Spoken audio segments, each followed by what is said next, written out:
Game 6 in Boston. Carmelo and the Knicks looking to close out the Celtics.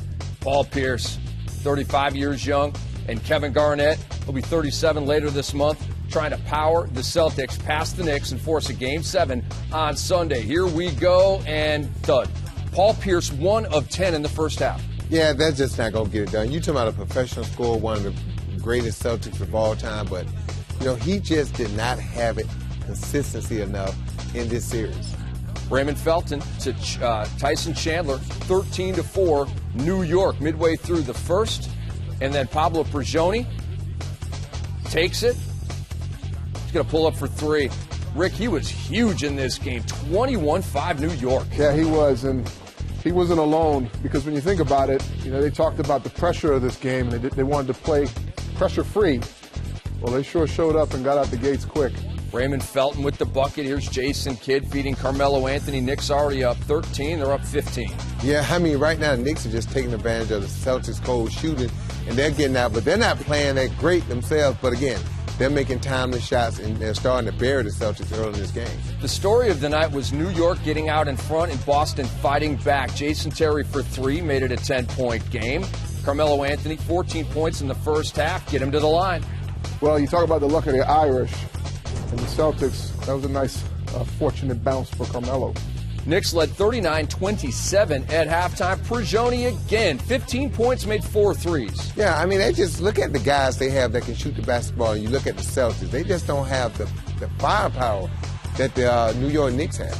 Pierce to Garnett, timeout New York. It was an 11-point game, but the Knicks come back with a long 2 from Raymond Felton. It's back to 12, and this guy was big as well. J.R. Smith to Iman Shumpert. If it wasn't a huge defensive play, Iman was knocking down 3-pointers in this quarter to stretch the lead up to 20 right there.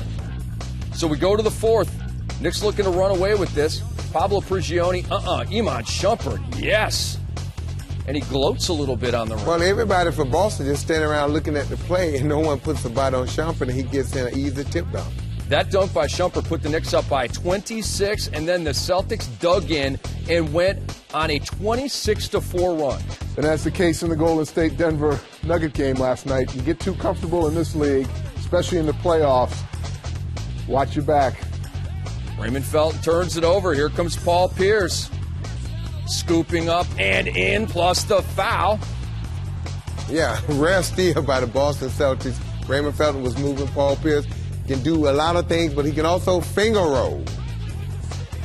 And right here, Avery Bradley, the steal, and he dunks. And it was down to 4, but Carmelo Anthony comes back, puts the Knicks up 6. Well, I think in the fourth quarter, this is more of what we thought this whole game would look like, and this is where Carmelo Anthony dug in and decided to take it over. And that is your dagger. The Knicks win their first playoff series since 2000.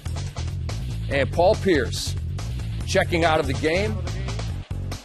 You see the crowd bummed out, but still trying to let Paul hear it. And Kevin Garnett checking out for the final time this season as well. Getting some love from Doc Rivers on the way out. Yeah, those guys have given the Celtics everything they had. Unfortunately, they only was able to win 1 championship. They got 1, but again, the future, what's going to happen with the Boston Celtics? Paul Pierce, Kevin Garnett, even though Garnett has 2 years left on his deal, is he going to want to come back and go through the rebuilding process? Paul Pierce, there's a buyout and an option on his deal, so Celtics got some big decisions to make this offseason.